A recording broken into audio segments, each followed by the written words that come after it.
and welcome back to Dev Game Club, a weekly podcast in which two veteran game developers look at games from the past to discuss their relevance and impact today. I'm Brett Duville, and I'm joined, as always, by my co-host, a man who we're all really hoping is on the verge of evolving into his final form, the rare and powerful Sergio. Tim Longo. Hey, buddy. How you doing? Good. Oh, yeah. I wish there was Sergio Pokemon out there someplace. That would be hilarious. Yeah. Did your wife tell you the joke Pokemon I came up with when you went to the library? She thought those were real. I didn't know if they were jokes or not. I was like, "What is he talking about?" I suggested that you could find a rare biblio. Yeah. That's my nerdy Pokemon. And I was so impressed. I was like, "Oh wow, they actually keep track of where these libraries are, and then there's special Pokemon." I was convinced. I was actually going to go back. I was like, "That's what she said to me." I thought she was joking about you going back, but I am not surprised to learn that you were actually going to do that. My co-host here has become kind of a Pokemon nut. Ties right into his geocaching madness, so it's been a good month for you. Yeah, I definitely need to play more. I haven't played that much, but the concept of it is just because it's video games meets geocaching and such a. And I'm planning. I need to do I have a small Twitter campaign that I want to launch, kind of promoting geocaching again and kind of reminding people that. There's like 3 million geocaches out there to catch, and they're physical and they're out in the middle of wilderness, so there's it's a whole nother thing that a lot of people, you'd have just as much fun doing that as well. But anyway, we digress. Yes, we do indeed. Warcraft. Warcraft. Orcs and Humans. Back to it. Yeah, so I got a little further than you. We were going to play 8 missions, and you kind of came down to the wire and didn't quite get that. I'm on the last 2. Both of them are mid save. I just didn't quite. As usual, I'm a terrible judge of. And I have actually a whole they are longer and more difficult. It's not unexpected.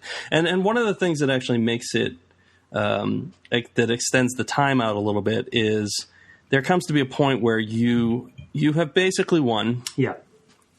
It's not impossible for the AI to come back. Like if you laid off, in theory they could rebuild. But instead you're just going to go in and wipe out like every building and every peon and et cetera. I mean, it's pretty vicious. You basically have to take, every building down. Mm-hmm. And I mean, that part of it is a little tedious. I mean, even I'm generally playing at that point. I'm playing at the highest speed the game will go, so it kind of goes pretty quickly. Although there is a mission where you have to preserve one building, and my archers kept turning on that one as the next one they wanted to hit. Yeah. So I had to really kind of watch that a little more closely. The tower. But yeah, there's that tower. You're trying to get information so that you can learn stuff. Which is kind of weird. It's kind of funny. I hadn't thought about this till just now, but we're playing these 2 storylines, alternating them, and when you're playing as the humans, the orcs get units well before the time that you get the units as the orc, as the orcs, right? So they get I guess they're necromancers or something like that. Yeah, and when you're playing as the orcs, you're also playing against humans that have the stuff. That you don't have yet, so they get clerics before you get clerics when you're playing as humans in terms of like level number. You mean as far as them as far as enemies, as right? Enemies. When they're enemies, they kind of get it ahead, and there's kind of two ways in which the game presents new units to you. One is that sort of I'm seeing the enemy use these units that I'm going to get to use someday myself, but the other is that sometimes you don't have the capability to build these units, but you're granted several of them, at the start. So you get, four of the raiders, for example, if you're playing the orcs, or the knights, if you're playing the humans, you get those, and they're just kind of in your initial mix, your initial allocation, right, of resources. But you can't build them. So once they're gone, they're gone. Mm-hmm. So you kind of want to manage their use a little bit better. So you kind of have those 2 different ways of seeing what's coming and what you're going to be able to build. Or recruit or train or whatever that mechanism is called. Yeah. Well, and that also sets up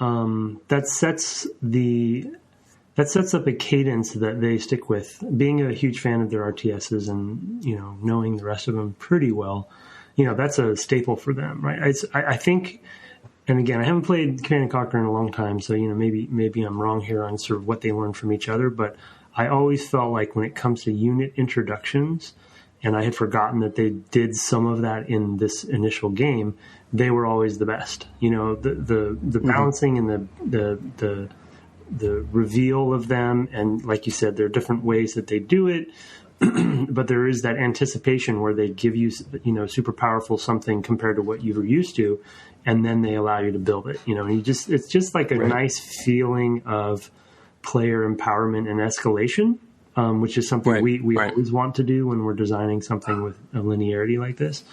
And I just think that they probably at the time didn't even realize they were doing it, but they were setting a tone for themselves for the rest of the series. And playing StarCraft 2 at the same time, they've gone full tilt into this kind of introduction of units, which is cool. Yeah, I mean, it's super important. I mean, these are games that are very complex and hard to kind of keep track of everything. And having a sort of little taste where you get like four of each type of unit, for example, is great because you now have an opportunity to think about, to explore, like, how am I going to use these things? How many do I want to have? What are they good at?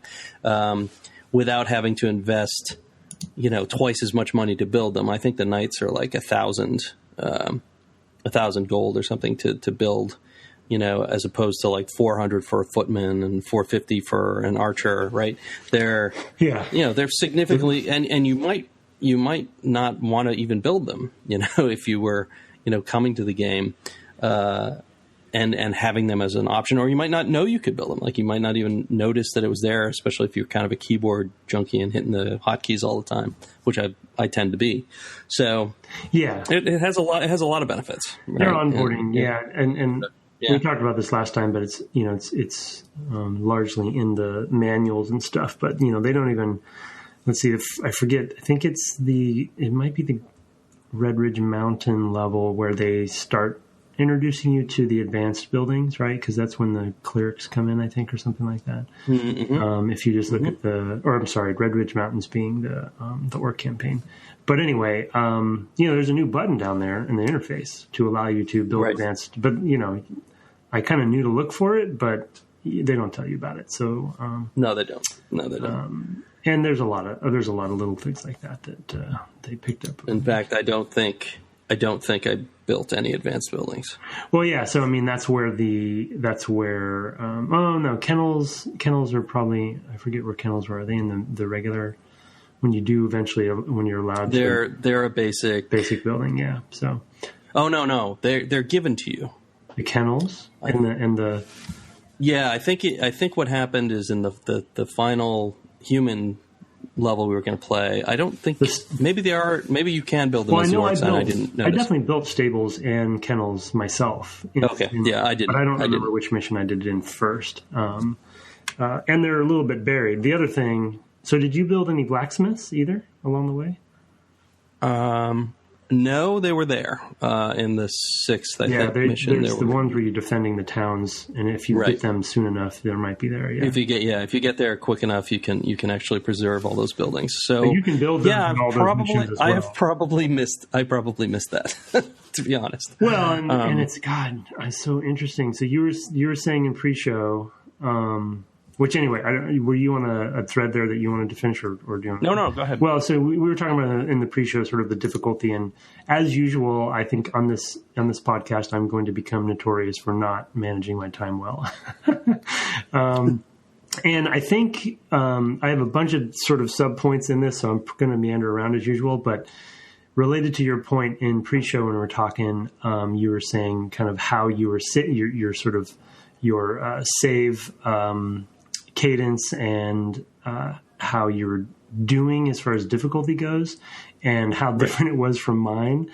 And I think the most I've been able to figure out about why this has happened to me for this game, because I was really frustrated over these last few sessions. And the funny thing is, you're saying like, oh, I've saved a couple times. I had to restart maybe twice. So the first mission that we started in this last session, so it would have been Grand Hamlet for Orcs and Kairos for the human. The first one I played was Kairos, I think, the human side. Right. I probably restarted 10 times, like died multiple times. And the best thing I can figure out is that I approached this game the way I play StarCraft right now. And so I didn't, and I'll be honest, as I try not to break this rule, I did look up some strategies when I got super frustrated, just to kind of give a little bit of a hint on some things that did help, and I'll explain in a second. But I get myself into trouble. And we sort of had a similar conversation with Final Fantasy IX, because I was playing it like a Western RPG. And I have all these dumb preconceived notions of how to play games that I need to fix or something. And I've been playing these RTSes throughout their whole history. And so going backwards in the history of these RTSes, to the beginning, I had all these preconceived notions about how I should attack a town, and the AI was just wiping me out. And then I took... Well, and the odds are unfairly stacked against you, right?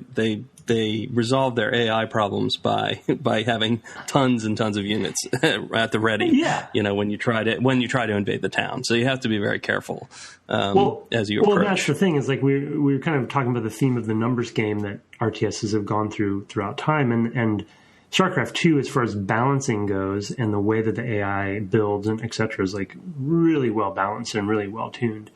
And this game really puts the onus back on the player to be very thoughtful and micromanaging and really like methodical about things. And I just am not thinking that way when it comes to modern RTSs these days. There's another way to do it. I find myself exploiting this game a lot. Okay, tell me more. Yeah, so in two different ways. The biggest way and the most important way is that, I know there's basically, like in World of Warcraft, there's a pull radius, basically. Yeah. And it's basically when you kind of, it is a distance thing, but they also have to be visible. So there's a couple factors that go into it. So what I tend to do is make a ton of, spearmen or archers, and I line them up in 3 rows outside the town, just tons of them, like a dozen. And tons, just like tons. A dozen is a lot. 12. Yeah. In this game, a dozen's a lot. And then I'll run like a grunt or a raider or a knight or whatever. I'll run them in and run them back out and hide behind the lines. And things will come out. And one thing that's nice about the ranged units is that they do a good job of just attacking when things come in range. Right. With the grunts and the knights, you really always have to target things unless they kind of come up on them, and then they lose that first hit ability. It's better to target. You have to manage them a lot more closely with the sort of close combat kind of. Do you use the A key at all, the attack key, or do you just do movement? Yeah. Oh yeah. Because you no, I do. I do everything with the hotkeys. Because you can use the attack key on the ground. That's a staple that they use today, even today. And they'll attack anything along the way. Do you know what I mean? Oh, right. Yes. Yes, I have done that too. I don't normally do that. It is in this game. I found it to be finicky, so I kind of stopped using it. But continue. Right. Sorry. Yeah. The other way is that I have at times abused the pathing. Yeah. And I can tell that units are having a hard time. In fact, the Orc 3 campaign, I actually found, and we'll get back to this, I actually play the orcs differently. And I'm curious to your thoughts about that. So we'll get right back to that. But I do find places that the cost to path around to where you are involves going over a bridge or something like that. So your archers and your spearmen can actually shoot over the river and kill things. Yeah. And those things can't.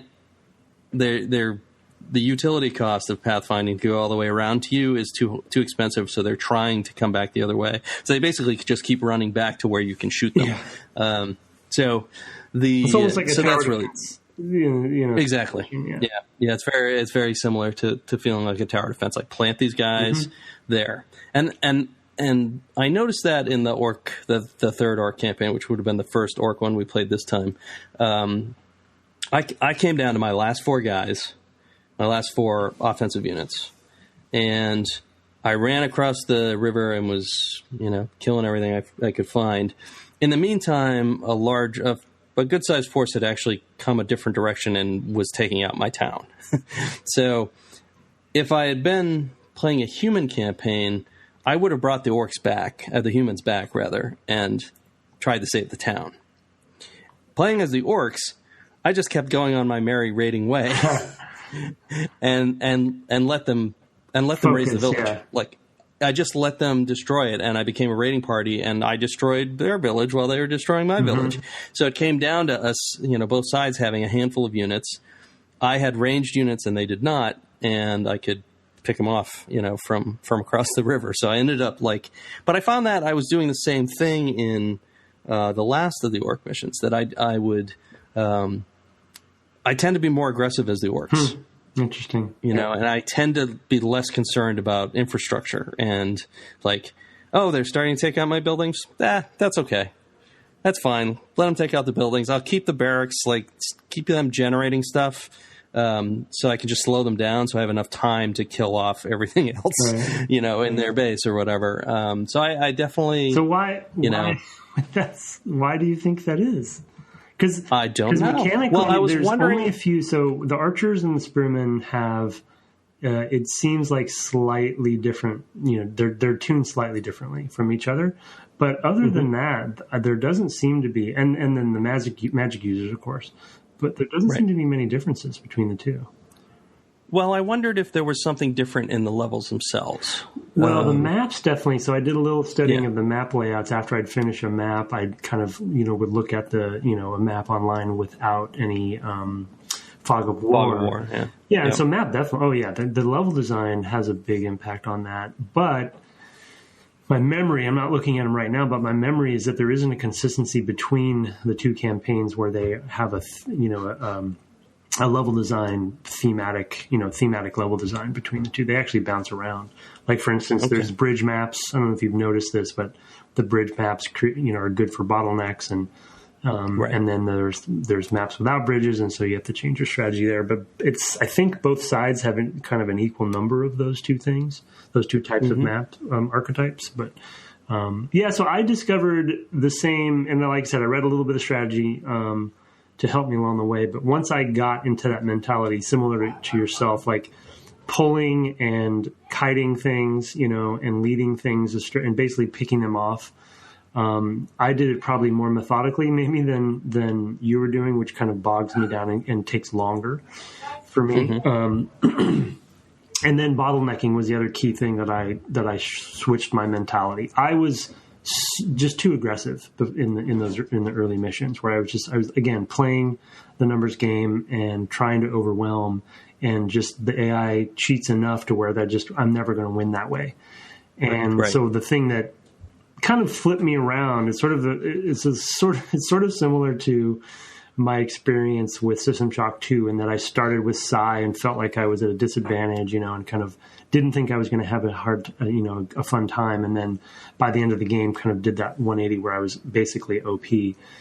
Here, not the same exact thing, but once I kind of was more methodical and used bottlenecks and did pulling and kiting them through, I kind of fell into and enjoyed the micromanagement more than I thought I would, where I really am trying to keep formations, basically, right? I'm not used to worrying about formations in RTSes. That's maybe more of a turn-based thing, but the formations really matter in this game, and every unit really matters. And so making sure that they don't get out of position and stuff. So it's kind of irritating because they don't really behave all the time, but. Right, and they don't. Yeah, it's not well supported. There's no sort of reading of player intention. We talked about this a little last time about how, if you're only picking 4 guys and 2 are grunts and 2 are archers or whatever, you kind of would hope those grunts would always stay in front, whatever direction you're going. Yeah, totally. But instead, it's all about they all basically maintain the same relative position. Yeah. So even if you select two things that are very far apart, they're going to stay. You're right, they're going to stay that far apart. And I ran into that several times where I had accidentally left a man selected or whatever, and I'd click on an area, and the two units that were still back at the base would basically move 20 steps and stop, and I'd be like, what is going on? And I'd reselect them, I'd send them there, and I'd realize it was because they were so far away from their destination, and I'd picked something that was right next to their destination. Yeah. So that thing moved 20 feet as well. And, super weird. I mean, it was just like frustrating to be like, why did these guys stop? And I would think that it was a bug or something, but it wasn't. So. Well, and I, probably unintentionally, but I feel like, and I hope we get someone on who we can ask some of these questions for as usual, but I feel like there's some disconnects between a few different macro systems and goals that they put into place. For instance, your point about like the AI design and the AI tuning and programming combined with the types of mechanics that they were trying to go for don't really line up well. The point being, the game kind of relies on formations, it seems like, but yet the AI does not really support formations. Oh, right. Do you know what I mean? Sure. They didn't lean into that. It's kind of a byproduct of figuring out how to play the game, and it ran out of time, whatever. Like, they didn't implement, like maybe they discovered that formations were important through their playtesting and stuff, but then they didn't really, have the engine side of it really support that. And by the way, they do that more and more with each game across the series. In StarCraft 2 right now, as an example, auto formations, they do a pretty good job, right? Like when you have a group of a bunch of different variety of types of enemies, and you just send them all in one big, or friendlies all in one big mass, the infantry tries to stay in front and blah, blah, blah, so. Now I'm wondering, and it's been so long, did one of the games add like a spread out button or something like that? That rings a bell. That's vaguely familiar. I don't remember specifically though. I mean, I might be conflating it with the Bungie games there, the Myth games. Oh, they definitely had that because of their. But they had everything, right? I mean, they were so formation focused. Yeah. I just feel like maybe Warcraft 2 even had a like stay far apart versus bunch up kind of button, and that was it. That was like the only granularity of it. It was just like you're either kind of close together or you're not, which was basically either to be kind of a wedge attack for bottlenecking versus like I want to stay spread out in case they have a catapult or something.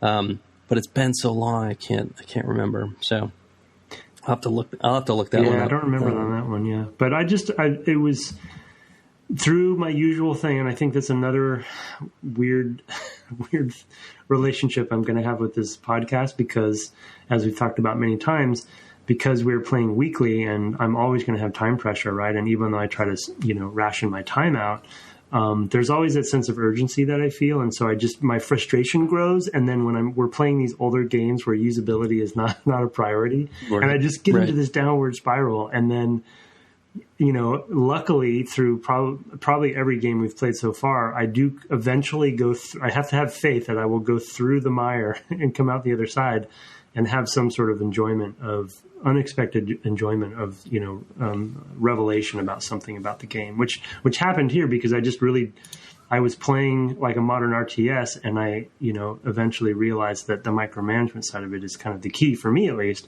And I kind of ended up enjoying that. On the more elaborate missions where you're having to take out a whole base or something. Right. Yeah. I mean, that sort of happened with me playing the new Hitman so soon after playing Hitman 2. Right. I think if I had played those at the same time, I would have found Hitman 2. I mean, I already had some frustrations with Hitman 2 just because of how, kind of janky and everything that it was. Worse, though. Yeah, I think it would have been much worse. Yeah. Like, I would have been like, how did they not have this thing that I rely on all the time in this new one? Whether that would be the sort of special Hitman vision or whatever, where you can kind of see states, better in the environment, or AI states, you can tell that they're alerted or whatever. I would have been really, really missing things like that. And I think that that's probably similar here, for you. Yeah. And especially playing StarCraft 2, which is like, as refined as the RTSs have gotten. Right? It really is. And it's been, I just, I geek out on this stuff because it's really fascinating for me to kind of like dissect this game and not necessarily about what is there, but what is not there. And so like just a couple random notes that I wrote down, like, we mentioned formation, like auto formation stuff in the AI design, but like rally points aren't there. We mentioned the fog of war layers last time. Let's see, what are some other things? Contextual we talked about last time as well, like a lot of that stuff. Right. The speeds, like I feel like tuning wise, they probably ended up putting, this is a guess, of course, they probably ended up putting in the speeds to, as almost like, I don't know, maybe a Band-Aid or maybe part of the usability as they discovered, playing through the game. Like the speed could have even been, debug dev stuff, right, that they used when they were developing the game that they just put into the UI. Right. But then I feel like over the course of the game or the course of their RTSs, and I remember this specifically with StarCraft 1, where they just embraced fastest. That was the way that they knew everyone was going to end up playing, especially multiplayer. And so they tuned against that. Versus here, I feel like the tuning is all based on normal. And so when you are playing on fastest, if you don't have the advantage, it's too fast for you to actually use the interface. Do you know what I mean? Like, like if you're like, I've been overwhelmed multiple times where I'm playing on fastest and I'm just not paying attention, and then they come at me and I just can't. If I don't hit the minus key quick enough, I can't micromanage my guys and everyone's dead. So those sorts of convergences happened over time. Right. And I think that has actually changed my style of play. Yeah. As I mentioned before, I tend to rely pretty heavily on the archers and the spearmen because they auto attack very well. And so I just I make tons of those. And for me, everything else is basically a specialty unit that I maybe have 2 or 3 of at any one time. Whereas I'll have a dozen, I'll have 3 or 4 times as many of the ranged attackers because I know I can plant them somewhere and I can forget about them because they'll take care of themselves pretty well. And unless there was like a major rush, of units or something like that. So, and the other thing they do poorly with is the catapults. So, if a catapult shows up, they are still fighting, from long range, and that happens to be the range at which the catapult will kill them. So you have to actually go in and hand manage and move them right next to the catapult, and then have them attack from point blank range. I think I do. I tend to balance pretty heavily on those units because they're something that I don't have to babysit as much. And so I have time to like bring the speed back down if I actually have to engage, directly with it. Often I forget. Often I forget and just play at the fast speed. But I did all the time, and it got myself into so much trouble. Yeah, I feel like to your point about like finding your own formula, like that's been my experience with any RTS player that I've talked to, and myself as well. Once you find your way to play, you kind of just come back to those habits. And even though they have a bunch of extra units, you often don't even use them because you found the way that you can succeed. In this particular game, I think there are fewer formulas though, like to your point, I think range is super powerful in this game. Healers, when I'm playing as an orc, clerics are freaking so irritating because they're right out of range, and if you go to them, there's usually somebody with them that you're pulling in. Like, so frustrating. But they're also obviously very weak. But once, to your original point, once you find that formula out of just pulling them through and using range, like you pretty much, it seems like you can play every map that way. At least the base attacks. Right.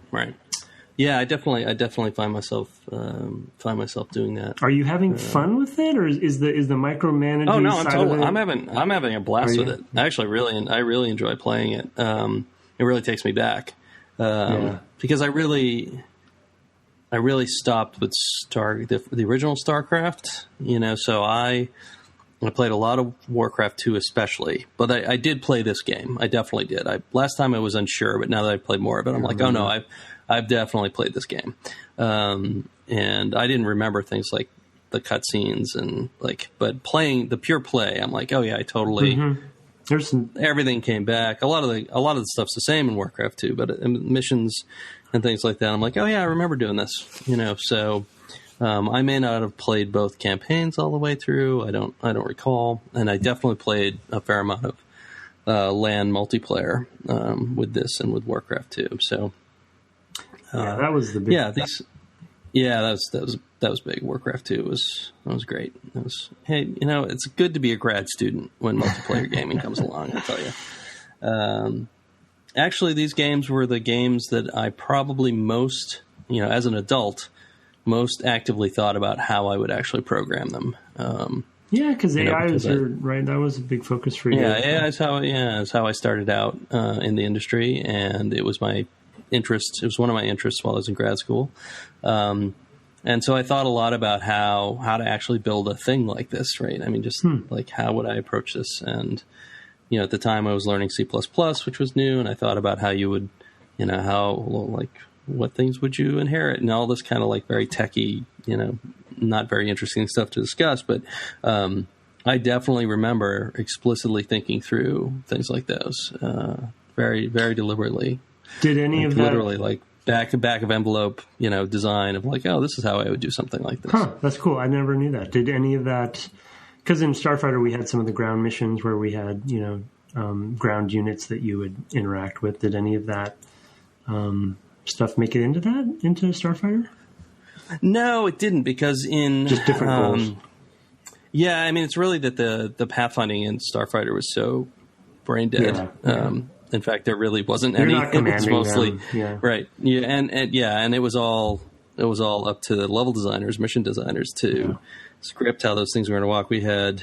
We may have had waypoint patrols or something like that. We did, but we did not. I mean, it was all straight line. It was all just walk from here to there. There was no terrain types. Mm-hmm. Right. If there was terrain that was slower, I don't think we had that. But if there had been, we wouldn't have gone around it. Right. We would have just straight lined anywhere, and, LDs would have been complaining that they have to add extra nodes to their waypoint paths and things like that. And I would have said, sorry, tough luck. No, I mean, it's more about the, less about the pathfinding stuff and more about the, how you would put together like the behaviors that they all have, and, and things like that, and like how would you specialize? Oh, this is a unit that can do these specific things, like the peons can harvest this or that, and I don't know. It's stuff like that I thought about. I mean, that's 25 years ago, so I haven't given it a lot of thought recently, but yeah, definitely a place where I kind of started to think about games as a thing that I could build again. Mm-hmm. I did it when I was 10 or whatever, but this was like, oh wow, these things are more complicated now. I wonder how I would make it. So one of the related to this, one of the interesting other notes I wrote down that was a nostalgia thing for me as well, kind of on the frustrating side, is this sense that I think some of it's real, some of it's perceived, because I was trying to actually, once I had on a couple of missions when I had actually gotten a good foothold, I intentionally watched them to see what they were doing, over time, to see kind of what behaviors they were or how they script them or what have you. But the sense that the AI is always going to be better than you when it comes to playing the game, this sense that, they're going to build faster, they're going to be able to heal better because they don't have those sort of like the interface challenges, that was something that this genre always frustrated me on, and this game, probably more than any of them is responsible for that. It's just, well, and it's a risk going the other way though, right? I mean, so, even though the Starfighter AI didn't have to move a physical joystick, the AI, here's some deep knowledge for the folks out there. The AI in that game actually flies the ships as through the same joystick interface. So it sends down virtual joystick positions to actually fly the ships in that game, which is why certain things happen. Like that's why they wobble a little bit, and it's because the smoothing down into a particular thing, they would tend to overshoot a little bit, and they would correct, and they'd overshoot again. But it was because they were actually sending down joystick inputs, and they were basically predicting, the frame rate, let's assume the frame rate's going to be constant, which was not a good assumption for Starfighter. And, so they would overshoot and things like that because I wouldn't do anything. I didn't solve any interface problems for them. I didn't make them snap to a position or something like that because they were close enough or whatever. And so they actually flew it like, in theory, like the player was flying it.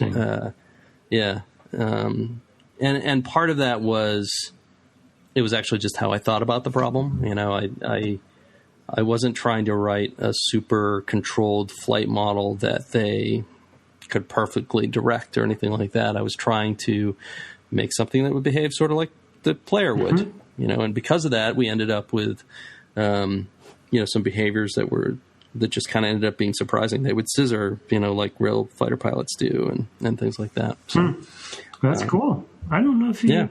I probably knew that at some point, but my memory. You may have known that. I don't know. It's not something I would have necessarily talked about with the level designers because it wouldn't have been important to your job. Designers. Yeah, I understand. Well, no, it's more like what? How does that information help? I don't know. It's just, there's a lot to manage there. You know? Yeah, for sure.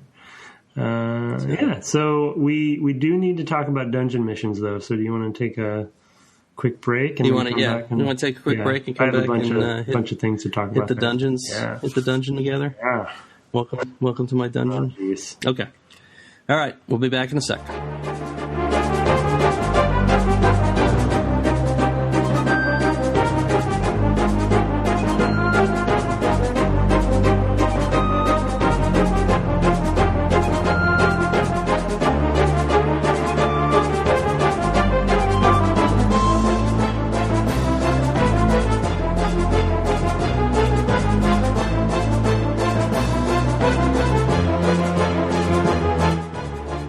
And we're back, and we're here to talk about these couple of special dungeon levels, which I thought were really, really interesting and really provoked some thought for me.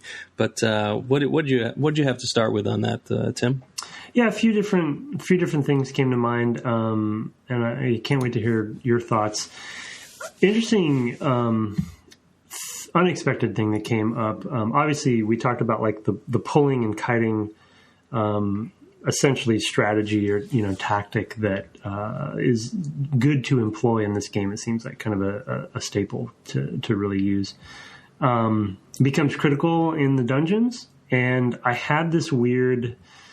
You talked about it a little bit in the pre-show with World of Warcraft, but I had this weird flashback experience or feel when it comes to pulling in a dungeon and the kind of the methodical way that you ideally want to go through these dungeon missions, because you have a finite number of units and the enemies are scattered throughout. They're not clumped up, right? So they're scattered throughout the level, and so you can come upon them in a methodical way. And I was main tank for our guild in World of Warcraft for raiding, and it's just it was just super funny to me that this going through these dungeon missions feels like it. Going through a dungeon in World of Warcraft. There's this sense of front line. You have your healer in the back or what have you. You have, somebody going out to pull solo. They pull everybody back. Everyone attacks that thing. And then the whole group moves forward. Right. And it just was so funny because... Although with World of Warcraft, you have the added complication that things are going to respawn if you're not quick enough. Yeah, it could be. In a lot of places. Yeah. Well, and truthfully, later in the game cycle, they did away with that. Okay. Once you clear a dungeon, it's pretty much cleared these days. Often, so you're going through and kind of never looking back. But just that sense, obviously... I like the time pressure. I mean, I thought that added a... Yeah, that is an extra thing, and it made Vanilla WoW a really interesting challenge, especially like when you're in a huge raid, a 40-man raid or something, right? Which is just ridiculous. But feeling that pressure as a main tank when you're pulling for the whole group, the whole raid, it just was. Obviously, I assume it's unintentional, but I totally had forgotten that same sense and sort of series of little mini mechanics that you're doing in these missions so many years earlier. So did you go about things the same way when it comes to pulling? I think you did, right? You were talking about for the most part. I mean, I think with the in the orc one, like I said, I tend to play the orcs a little bit more rough and tumble, and I actually ran the raiders like right into the swamp of green slimes that is in their dungeon mission. It also is it's just vicious. In the case of the orcs, in that, in the human one, you're going in to rescue somebody. In the orc one, it's, all right, go in and kill everybody. Yeah. even the chief's daughter. Yeah. Right? Griselda or something like that. Yeah, Griselda. Like that. Yeah. So it's like, I guess maybe, those were the first, I don't know, they were maybe the second pair of missions that were in this segment of the game. And, so maybe that's where I started feeling that more, although even with the third mission, I was already playing the orcs a little bit differently. But anyway, so I tended to be a little bit more aggressive.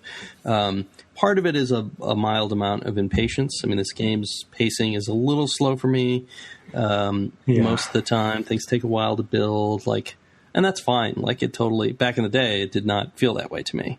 I'm sure there was times where I was sitting there tapping the table, but it was exciting and new, and so you forgave it a lot. And now that we've played stuff that's a little more advanced from this, we're less forgiving of those sorts of I wish they had figured this sort of thing out sooner or whatever. One thing that I did notice and thought about a lot with these dungeon missions was it reminded me a lot of how pen and paper role-playing got started. You started with these army tactical games, with large strategy games, lots of miniatures on big tables, with tons of rules about group movements, and every figure represented a group and things like that. And, with Gygax bringing out chainmail, what he did was try to adapt those same rules to basically a smaller, to individuals and smaller parties and whatever. And from there, it narrowed further to to being actually character driven and things like that, and things that we associate with tabletop role playing games. And it's kind of funny because that's similar to what happens with this genre, right? You start off as this sort of army thing, and then you move and you start to see a little bit of development of heroes and things like that. You have named characters. You have this Lothar character I know you're all hot to trot about, and then but essentially you get just a taste of certain units, so you only have a couple of them, and so they kind of de facto become heroes.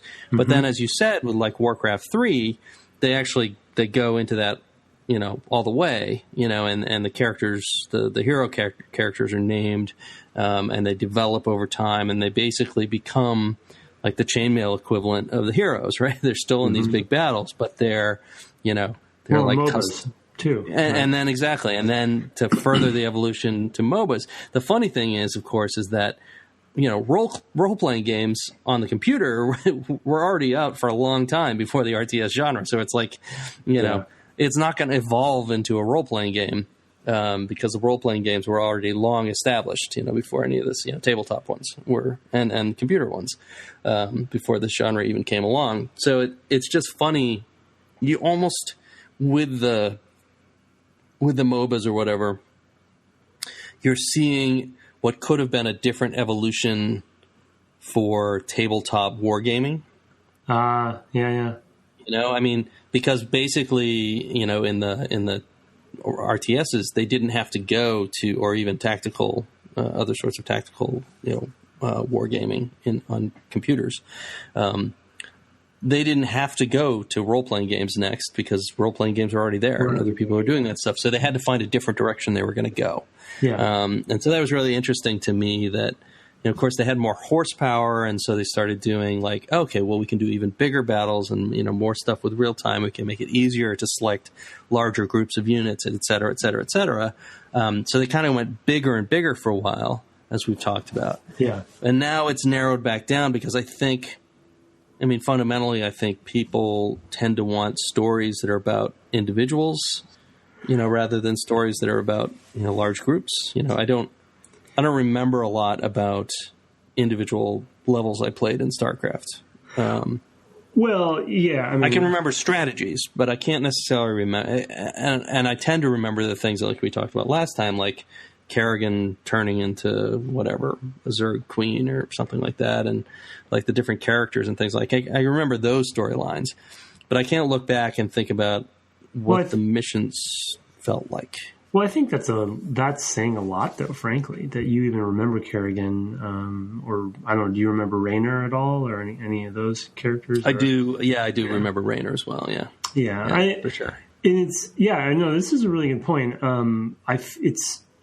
It's funny as a company, Blizzard has, despite the derivative nature of their fiction. I guess maybe I'm being a little unfair there, but they have always focused and prioritized the characters, even though their genres have never really, you never would really think of their genres as character centric, right? Even MMOs, right? Like that, but when World of Warcraft eventually comes along, yet they refuse to give up on that priority, and they always, and maybe we'll probably get into this a little bit more next episode, but to touch on it here with just Lothar as one example, in the Deadmines mission, which by the way we both were talking off air about the familiarity, at least for me, playing these missions, having the names of them be places in World of Warcraft and places that they've committed to over time,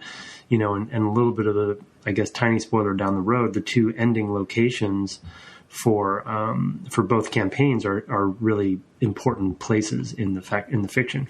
So I won't spoil where they are, but they've maintained this commitment to their characters, and for better for worse, like you were joking with me earlier about being hot to trot on Lothar, like that is significant. Like the Lothar character that you save in this mission. And this is significant in a geek way, I know, right? This isn't significant in any sort of other way. Yes. The week of the Democratic National Convention, following the week of the Republican National Convention. This is all I care about. I noticed that not one delegation brought up Lothar. Maybe an oversight, and maybe they're going to correct that tomorrow night, but... Yeah. Listen, I'm a simple person. Like, I already know who I'm voting for, so I'm not. Anyway, so Lothar 2016. Lothar is the main Alliance character in the movie, and he's introduced in this game that we were playing that we didn't completely plan, but I'd forgotten about. But it's kind of a little bit timely that he's there. And Lothar, even something as simple as the Alliance, like telltale, sigil or symbol of the lion that the Alliance has. He's the lion. Lothar is, the lion of the Alliance, or whatever they call him. The Lion of Azeroth. Lion of Azeroth is, yeah. And so he has a bunch of, titles that he has built up over the years. So significant dude. And, you save him in this silly mission where you're running through, a dungeon, super old school. But then they commit. And then we're going to meet Medivh, I think, in the next mission as well. And there's a whole other thing about that. So I just love that stuff. I love when companies, people, you have Samwise, you have Metzen, Morheim, Bill Roper and stuff, that they were geeks themselves, played role-playing games like, you were talking about themselves as well. But they commit to it, Well, and I do feel like I feel playing this game and having played other Warcrafts in multiple genres, like I feel like they're people who live this stuff and it's alive to them in a way. Mm-hmm. That it is deeply compelling to them, even if it's derivative. Like, yeah, and I'm not trying to talk because I'm one of those people, right? And I know. Well, I think the thing that they're great at, and they are compared to Disney from time to time in this regard. They're good at finding the purest version of something, right? They are both celebrated as well as sometimes criticized at how they will take a genre that is pre-existing and they will perfect it. And I'm okay with that, right? I think that is a good way to go about things. And, I played EverQuest a lot, really, really big fan of that. But World of Warcraft is a better game and it deserves to be what it is, So, yeah. I mean, there's a reason why that one had, up to 17 million subscribers or whatever at one point, when you say you can't touch it. Yeah. Yeah. And nobody will replicate that because there really aren't other companies that have the patience, to be honest. No, it'll be something else, right? It'll go in a different direction, Pokemon Go or whatever. Right, it's exactly. something It'll be a different thing, yeah, for sure. I mean, I think once Blizzard has jumped into the pool, on something if I was developing a game and then I learned that Blizzard was making one of the same type, I'd be like, oh, that's too bad. I hope we come out first, Yeah, and we don't need to get into it too much, but I think there were some games that launched around Overwatch's time window or window of time that didn't fare so well, and right. So anyway, so Lothar, just these. The other thing I wanted to mention about the dungeon missions is that, and we talked about it in the first episode, I definitely don't think we can underestimate the impact that these missions had on somebody playing an RTS down the road because of the variety. We kind of take it for granted. Well, I take it for granted playing it now today because that is a staple for the rest of their both StarCraft and Warcraft games. They have the dungeon missions. Yeah. But at the time, they were super novel. They were like, wow, this is cool. This is a different way to play an RTS. Yes, maybe I've only played a couple because there only were a couple that existed, but at the time, but it was just fresh, and I had this kind of vague, nostalgia when I started that first one of just like, oh yeah, these were cool. This was an interesting, simple idea that really, blew up on them later down the road, and right. Well, and it's funny because the dungeon missions work.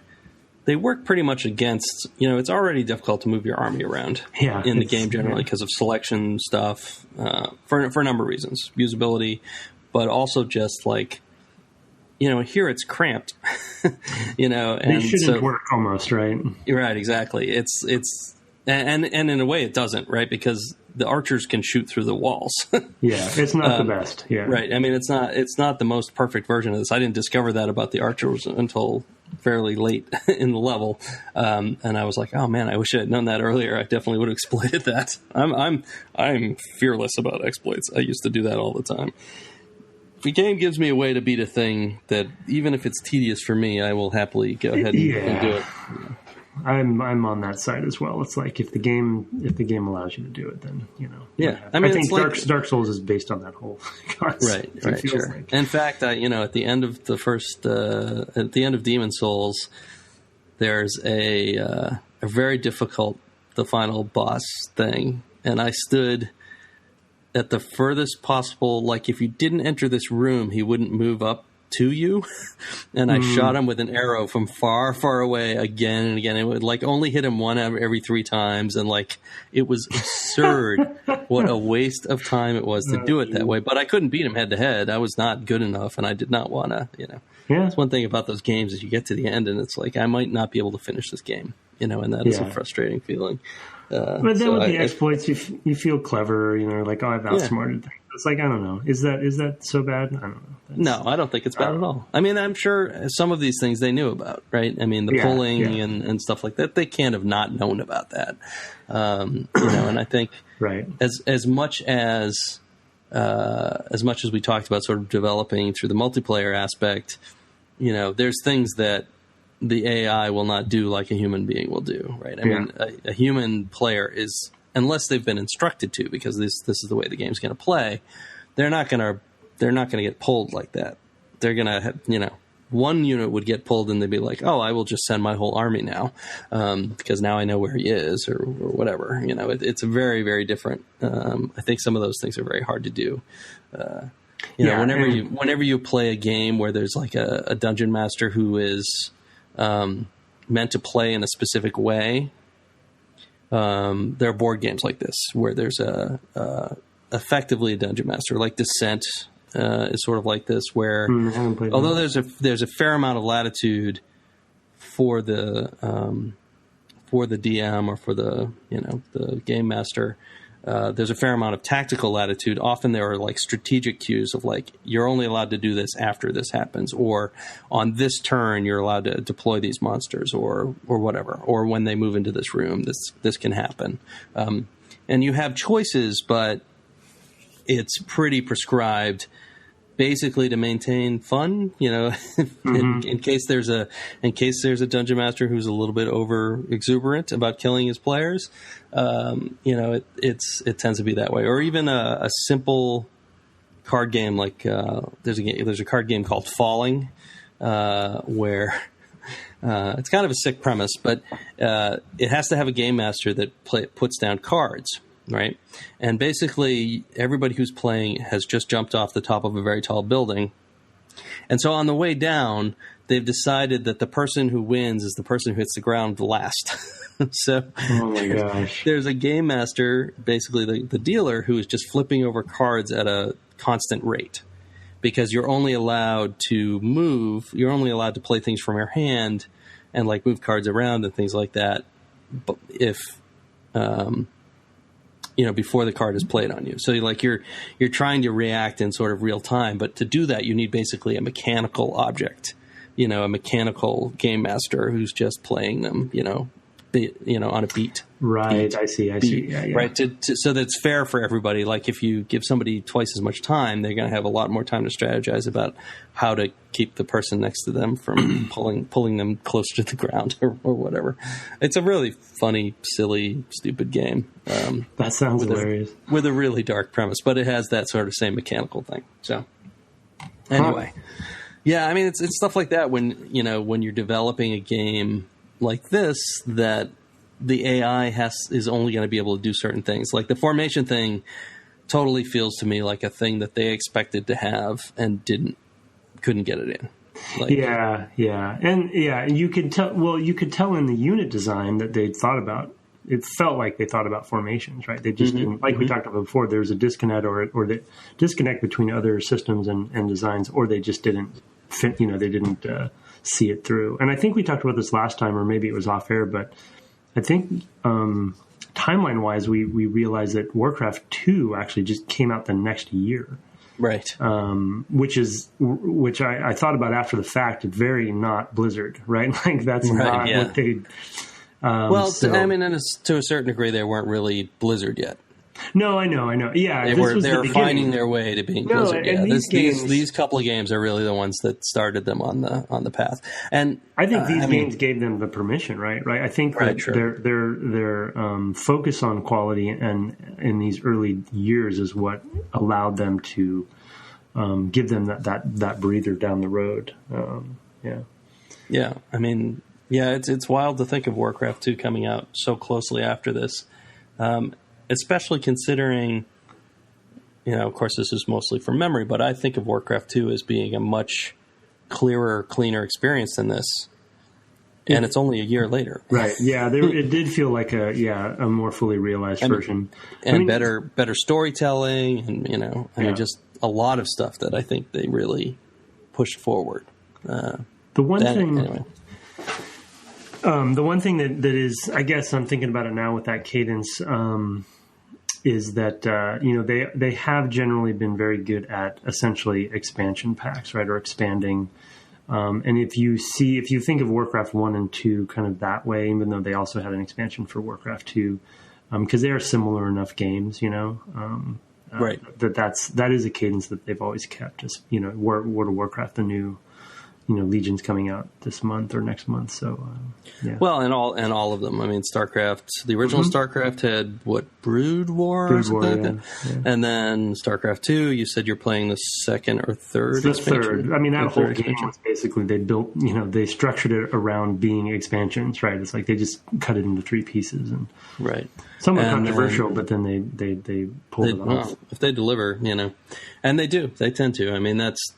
I've spoken to people in the industry who, I would say, well, how Blizzard works. And I would explain, well, the way Blizzard works is every so often they have a 0 bug pass where they just sit and fix everything that's wrong with the game before they add anything new in development. Mid-production. Mid-production, right? Yeah. Not at the end. Mm-hmm. Like what tends to happen for those who aren't game developers who are listening, what tends to happen is you cram in features as long as you possibly can, and then at some point you draw a line in the sand and say no more features after this. Normally that's called either alpha or beta, depending on the company, whatever. And then at that point, maybe you slide in some, couple very low chance of damage kind of, stuff. But for the most part, at that point, now you're just fixing bugs. And you might fix bugs along the way. What Blizzard does is, every so often, they actually just stop moving forward, stop adding anything new until they literally have a polished thing of what they have. And this is part of why it takes them, these days, years and years to build a game, is that they have that sort of approach of having perfect quality of game. Yeah. At various points during development, and it might be, okay, after the first year, now we have what we have. We're going to polish it like crazy, make it bug-free so we can actually really evaluate what we have and make good decisions about whether to take the gameplay next. And I really respect that. I mean, there's very few companies that can do that or have done that. A lot of discipline, and I think more companies are trying to go after that these days, for sure. But yeah, it takes discipline, and you need the permission to be able to do that as well, which they've given themselves. But then I think my impression, again, hearing, whether it's GDC talks or what have you, is that they also use those essentially junction points as ways to evaluate the state of the project, right? And so you will hear rumor of sea changes that happen mid-production on certain projects because they did get to that point where they got, they essentially, like Brett said, they would have a polished mid-production, product, and then they would look at it and say, oh, this isn't right, and something's not working. So sometimes they would go pretty far back, to the drawing board on things. And, there's, rumors about that for Diablo 3. And of course, we know infamously some projects that were completely canceled, and they would, and rarely does a game have an opportunity to take a step back and look at the game that way, right? Because you usually only get that polished version you can look at the end. And then it's too late to do anything about it, Right, so. Exactly. Yeah, I mean that's kind of in development when you get to that endpoint. You're only maybe 6 months away at most from ship when you actually know what you're building. Yeah. When you finally are like, oh, this is the game we're making. And I feel like their zero bug passes basically give them time to know what they're making and course correct. But it does extend their development schedule precipitously, right? I mean, it changes it quite a bit. I feel like that is probably the one thing I've been very surprised they've been able to preserve, despite being acquired by notoriously money-grubby companies. Like they're part of Activision now, and it surprises me. Like EA has never been able to acquire a company and not fundamentally screw it up in some way. Like I can't think of an EA thing, that going back to Origin, that they haven't bought and kind of messed up. I mean, Bullfrog, the Bullfrog, right? No, Lionhead. Yeah. Also Bullfrog. Yeah, Bullfrog too, right? So, wow, something's going on there. Oh, jeez. But somehow, and Activision screws up companies too, right? I mean, Treyarch used to do something other than Call of Duty, right? I mean, and so it's just weird to me that they've managed this. Like, I'm sure they make that much money, I guess, but I'm sure it was part of the deal. I'm sure, right? Like it was written in, and there were preconceived notions about like how it was going to run or what have you. It was telling to me that the name of the company changed, right? Like Blizzard was in the company name from then on, right? We call them Activision Blizzard now. So I think that's a pretty important part of it. Yeah, I mean, that's probably pretty indicative. I mean, but honestly, I think it's more likely. I mean, that stuff just erodes over time. Yeah. It's been a long time. It's true, yeah. But I'm just saying, as far I always took that as a bit of a sign about how the deal went down. I have no recon on this, by the way. Like I don't know. I think they know where Bobby Kotick's been burying the bodies. That's what I think. I think that's the only real explanation. Oh, jeez. I'm not going to comment on competitors. on Bobby Kotick's bodies. All right. Well, why don't we take a last quick break, and then we'll come back and talk about what next Yep. And I know next time you're going to want to talk all kinds of lore, so I'll bring a pillow. Yeah, all right. We'll be back in a sec. Okay.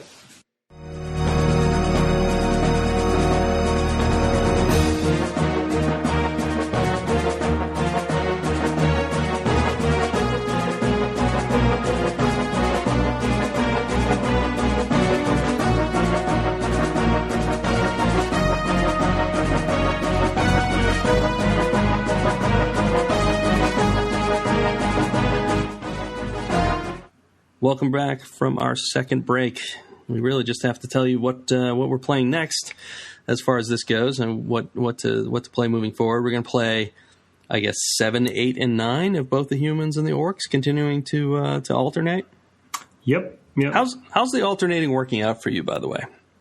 It's not. I don't know if it's as useful as I thought it was going to be. Truthfully, I kind of. Well, I mean, because we're playing episode by episode, it maybe is a little more useful for us because we're kind of keeping up, But right. I did find moments when I was playing, when I was in, finishing one of the missions on either of the sides that I felt like I wanted to play the next one.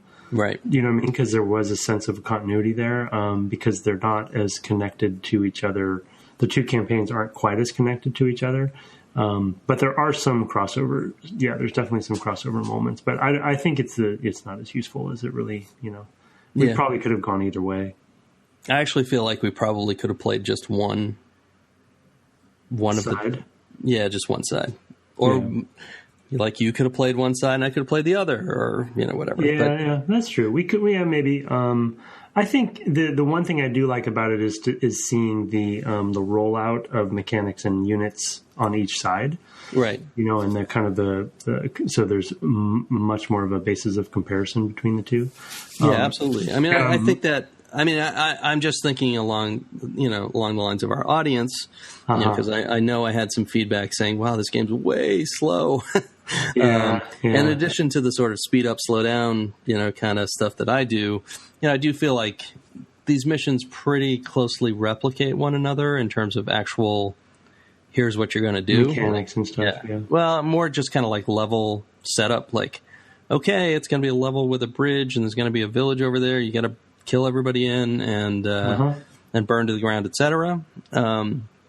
I did like that at one point it was humans against humans. I thought that was kind of cool.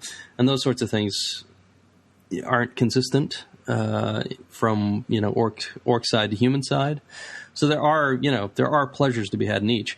What I can't imagine, though, I have to say, is if I, playing it back then, if I had played all the way through one of the campaigns, which is really what it is encouraging you to do, because if you start on mission 1, it just goes to the next mission of the same race, etc. Mm-hmm. The natural continuity of the game is to play like one whole campaign. I can't imagine getting to the end of that campaign and then starting over with like the level of stuff, the tech tree basically that hasn't. Well, I think that's where the suggestion I found was coming from when it comes to playing. If you're going to play the whole game, because I agree. Going back, because essentially their ramp up is the same for both, right? So exactly, if you're not ramping up simultaneously with each of them, then that would be pretty rough. Yeah, it would feel like you've gone back to a much simpler game again. Yeah. If you went from episode or mission 12 rather to mission 1 of the other side. So anyway, I do want to at least extend that out to folks to say, look, the missions are mostly the same, and unless you're a lore dude like some people I know, you probably really don't need to play both to experience kind of what the game has to offer and progression and things like that. So. Yeah, it's a weird. If we do get a guest, it's a weird. Hopefully we can talk about this because it's a weird decision as a product, right? We talked about I mentioned the the manual and how it's split up in both, and they're essentially as if the other side of the manual doesn't exist, right? They literally have all of the same stuff in each, including like installation, And so it's like they have this weird identity where they just fully committed to, like, again, another Blizzard sort of example of just this commitment that they have toward things, where it's like, you know what, this is the thing about this thing. You can play one or the other, and you can ignore the other one, and you kind of just associate yourself with the two sides, and then you play World of Warcraft and the sort of Horde versus Alliance thing. That's a real thing. Like, it's right. fully committed in the way they design the worlds. There's zones that I know very little about in World of Warcraft because I played Horde, so right. It's funny. Yeah, whereas I played both. We were talking about this a little bit before we started the show. I at the time I was working on an MMO, and I was curious about all the sort of different character types, and once I was starting over again with a different character type, I was like, well, I might as well start on the other side just to also see that and see how that's different. I do feel like by the time they got to StarCraft, they decided they wanted you to see, and this might be true of Warcraft 2 as well, now that I think about it, they wanted you to experience all the different things in a particular order rather than having 3 separate campaigns. Warcraft 3 fully embraces that, right? It's all, because it's all very canonical at that point, right? Every mission that happens, that's my memory at least. Right, is fairly important. Yeah, I mean, here I will say I'm very tempted to go back and play other games that I haven't played in these series as a result. Yeah. Which is kind of a theme of this podcast, is that every time we play a game, I have more homework. Yeah. So. Yeah, it's definitely reigniting things for me too. I think everything we've played has been, I mean, I've had a couple moments where I'm like, I really want to go play a JRPG, in my head. I have a few. Yeah, I know, but I quickly talk myself out of it. So yeah, good man. All right, well, with that, so next time we're going to play 7, 8, and 9 of each. We're going to try to keep alternating. At least Tim and I will be. You can make your own decision as far as that goes. And I think next time Tim's going to kind of deep dive a little bit more into the lore stuff that really enthuses him. And like I said, I will take a nap. In the meantime, you can find us on Twitter at DevGameClub. Normally that is me you're talking to on there because Tim has a life. And I am at Brett_Duville, and he is at Tim Longo Jr. with the JR. You can find us at www.devgameclub.com, and you can shoot us email at devgameclub@gmail.com.